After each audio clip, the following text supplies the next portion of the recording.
오늘도 큐티 하셨죠? 그렇다면 오늘도 저와 함께 성경의 지식을 한 스푼 더하는 시간 갖도록 하겠습니다. 오늘 에스겔 35장은 하나님의 시선이 바벨론으로부터 다른 곳으로 이동하고 있음을 우리들에게 보여주고 있습니다. 오늘 35장 2절에는 이렇게 기록하고 있는데요. 인자야 내 얼굴을 세일산으로 향하고, 그런데 마지막 절에는 이렇게 기록하고 있습니다. 세일산아 너와 에돔 온 땅이 황폐하리니. 오늘 제가 여러분들과 함께 알아보려고 하는 것은 세일산과 에돔입니다.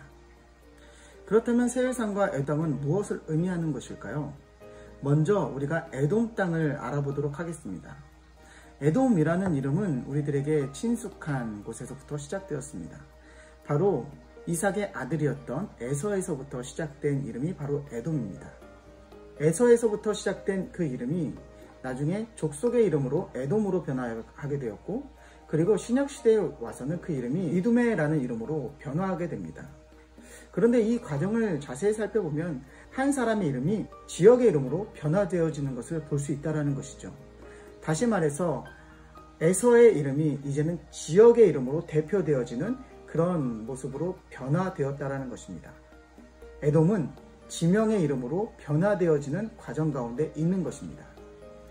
그렇다면 세일은 무엇일까요? 바로 에서가 야곱을 만난 후에 그의 삶의 방향을 옮기는 곳이 바로 세일 땅이다라고 창세기에는 말을 하고 있습니다. 다시 말해서 원래 이곳의 지명의 이름이 세일이라는 것이었다는 것이죠. 그리고 세일 땅에 지금 에서가 머물러서 그 세일의 이름이 에서의 이름으로 변화되어지고, 그 나중에는 그 이름이 바로 에돔이라는 지역명으로 변했다는 것입니다. 다시 말해 에돔은 지역명과 족속명을 같이 가지고 있는 곳입니다. 그런데 한 가지 특징이 있습니다. 이 에돔이라는 지역은 아주 험난한 산지로 구성되어져 있는데요. 그 땅의 흙의 색이 붉었다라는 것입니다. 에서의 이름이 붉음에서 왔듯이 이 세일 땅도 아주 붉은 흙으로 가득 찼는데요. 우리가 너무나 잘 알고 있는 페트라가 그 세일 땅의 일부가 되는 것입니다. 그렇다면 세일 땅은 어디에 있었을까요? 이스라엘 지도를 보면 지금 이곳이 가나안으로 하나님께서 이스라엘 민족에게 주신 땅으로 우리가 보고 있을 때 바로 이 모압 땅 밑에가 세일 땅이 된다는 것입니다. 그런데 안타깝게 나와 있지 않아서 제가 다른 지도를 보여드리도록 하겠습니다. 바로 이 지도인데요. 여매로부터 한참을 내려와서 보여지는 곳이 에돔 땅입니다.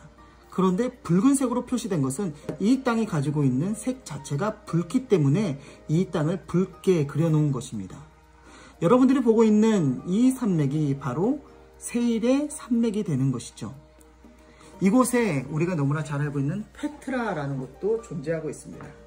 어떤 학자들은 이 페트라에 에돔 족속들이 머물렀었다라고 그렇게 보는 경우도 있습니다.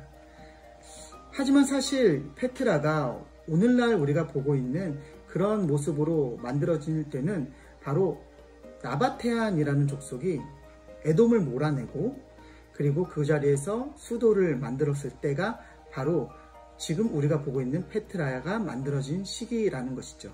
그렇다면 나바테인에게 쫓겨난 에돔은 어디로 갔을까요?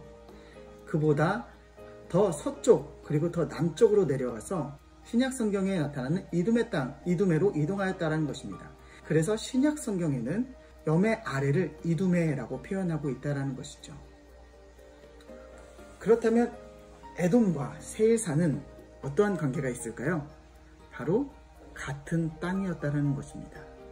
오늘 하나님은 유다 족속이 바벨론으로 끌려갈 때 그것을 보고 좋아했던 에돔 족속, 그들이 살고 있었던 그 세일 땅이 멸망할 것이다 라고 그렇게 예언하게 하셨다는 것입니다. 너무나 가까웠지만 우리가 잘 알지 못하고 있었던 에돔 그리고 세일산, 오늘은 그곳에 대해서 함께 알아봤습니다.